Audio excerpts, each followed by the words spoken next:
select this face here and select these faces down along this line, kind of like a mask band or where eyeglasses would go. And then shift select this, and then I'm going to alt shift to add a loop selection to my previous selection here, and then shift select this face here. Now I could go all the way around and make this symmetrical to where it would be kind of like a mask around the face, but what I plan on doing is using a mirror modifier so I don't have to model everything on that side as well. With all that selected, I can either press duplicate or shift D to create a new object from the selection. If we were to simply press E to extrude this out, it does kind of an okay job, but notice that some areas are skewed and this isn't really an evenly distributed scale, so we don't want that. So I'll press Ctrl Z to undo that. This time I'll press E to extrude, right click to cancel the movement of that extrusion. So we see it is extruded. All these faces are all doubled up. They're just sitting in the same spot, so it looks all messed up.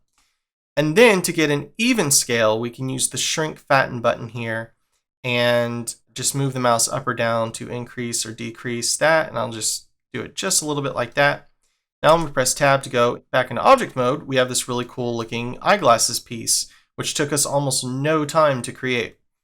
So let's press Shift W, which adds us a mirror modifier. So let's press 1 to go into front view, tab to go into edit mode, A to select all, G to grab, and then hold middle mouse to constrain and bring this out like this. And then I'm going to turn on clipping so that when I bring these two together, they will fuse like that. That's what I want. So tab to go back into object mode, G to grab, middle mouse to constrain, and bring this back to the center here. So we've got some weirdness in here, so let's fix that. Let's press tab to go into edit mode, and let's turn clipping off, G to grab. And the reason why that looked all messed up is because these two faces were meeting here in the middle. So what we need to do is select one of these faces to deselect everything else, then shift select the other one, tap X to delete. Now if we tap A to select everything, turn clipping back on, G to grab, middle mouse to constrain, and bring these together, they will fuse in the way that we want. Let's press tab to go back into object mode. Cool, so I'm going to scale this out just a little bit more, and now we've got some goggles. So I need to take a second here to explain some special attention that the object from selection button is giving to our objects when those objects have subdivision surface modifiers on them. So for instance, if we click back on the Suzanne head and press tab and say I alt select this loop of faces down here, notice how this selection of faces is only one unit of faces high. But when I press Shift D to create an object from selection, these get subdivided. And the reason why these are subdivided is so that their shape will actually retain in a perfect way. And this is necessary to get the shape to stay the same when working with objects that have subdivision surface modifiers on them. So we can temporarily suspend that behavior if we just want the Shift D, or that is the duplicate button, to only use the actual mesh. So I'll show you what I mean. If I press tab to go back into object mode and X to delete that, then we press tab to go back into edit mode here. So here's our original selection. If we hide the visibility of this subsurf modifier on this object, then we press Shift D again. Notice this time it does not subdivide. And so sometimes you may want this because it will help conserve resources. On the other hand, we don't get as good of shrink wrapping of the mesh to the object. And so when you're dealing with more complex meshes, or like, some really cool jacket or suit you're making on some dude, it might not bend to the mesh perfectly in the way that you want it to, unless using the default behavior. But just know that that's available. If an object has no subdivision surface modifier on it, the object from selection button will just simply copy the mesh exactly as is. But it does perform a special operation if working with an object with a subsurf modifier to make sure that everything looks really good. So just wanted you to be aware of that. Okay, so let's press tab to go back into object mode. Tap X to delete that. Let's go ahead and turn the visibility of this subsurface modifiers effect back on our Suzanne head here. Here, let's go ahead and head back into full screen mode. So I'm going to click my full screen button, then press tab to go back into edit mode.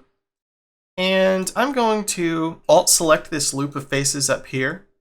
And I'm going to go ahead and press Shift D to create an object from selection. And notice how uniformly this conforms to this shape, which is nice. Let's press E to extrude, right click to cancel the movement bit of that extrusion, click shrink fatten, and bring this out a bit. Once again, if we need to precisely adjust that tool, we can click this button here. We want to leave that open, or just double tap space real quick. Okay, so let's press tab to go back into object mode and select the Suzanne head.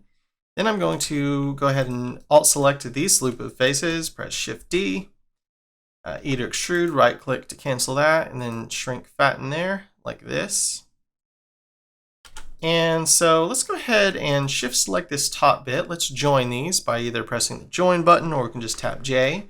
Press tab to go into edit mode, and so now they're joined together.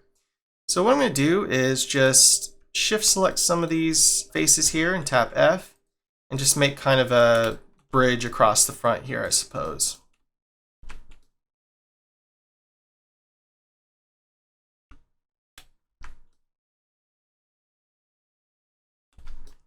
Alright, that's cool. Let's press tab to go back into edit mode. And so if we tap W to increase the smoothing sum, we're starting to get a kind of a cool little accoutrement here. Let's press tab to go back into edit mode. Maybe give some love to the back here. Tap F there. Select that face. Shift select that one. Tap F there. Whoop, that looks a little weird. I may have selected the wrong face here. Yep, I'm going to press Ctrl Z to undo that. And rather select this face. Shift select that face. Tap F there. There we go. That's even. And yeah, there's all sorts of stuff we could, do from here. And so I might want to tighten up these here, so I can press Shift W and put an edge loop there, edge loop there, edge loop here, edge loop here, edge loop here. And that's pretty cool. Okay, so I could do something like Alt select these faces here, and then Alt Shift select all of these, press Shift D. And so now I've got a new object from that selection. Then we could press E to extrude, right click to cancel the movement, shrink fatten that.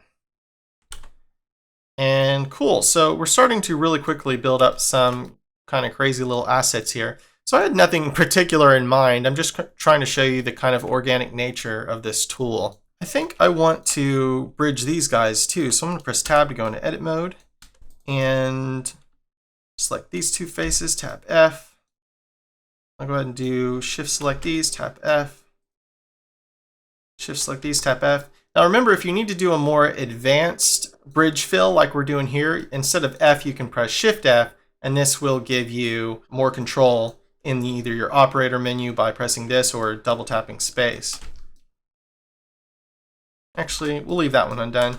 That looks pretty cool. Tap W again, smooth that up a bit. Let's add some more stuff to these glasses. Let's press tab to go into edit mode. I think I would like a loop of stuff here.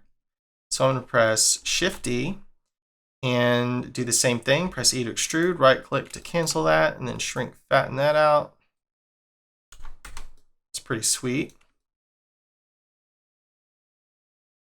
Okay, so I think you get the basic idea. I may toy around with this a bit more, create a few more little assets and such. I hope you enjoy this tool, and I hope it's able to find its way into your workflow, because it's a really helpful asset for being able to quickly, organically generate objects and things like that. Real quickly before we go, it would be nice if we went ahead and parented all this stuff up so that we have better control flow over it. So for instance, we have this one little kind of asset to these glasses, so we might select that, then shift select the glasses and press parent. And now when we click on the glasses, and if we were to move them, then all of the pieces of the glasses move with the glasses. I'll press Ctrl Z to undo that movement. Likewise, we would want to parent this little part of this to the bigger mouthpiece thing and press parent there. And then we would want to parent all of it, the mouthpiece, and shift select the glasses. And then we would want to parent all of it to the Suzanne head. So shift select the Suzanne head, press parent there. And now we can just click on the Suzanne head alone, be able to move it, rotate it, scale it, animate it, whatever, and then still have this individual control over these items. So hope you enjoyed, hope you get a lot of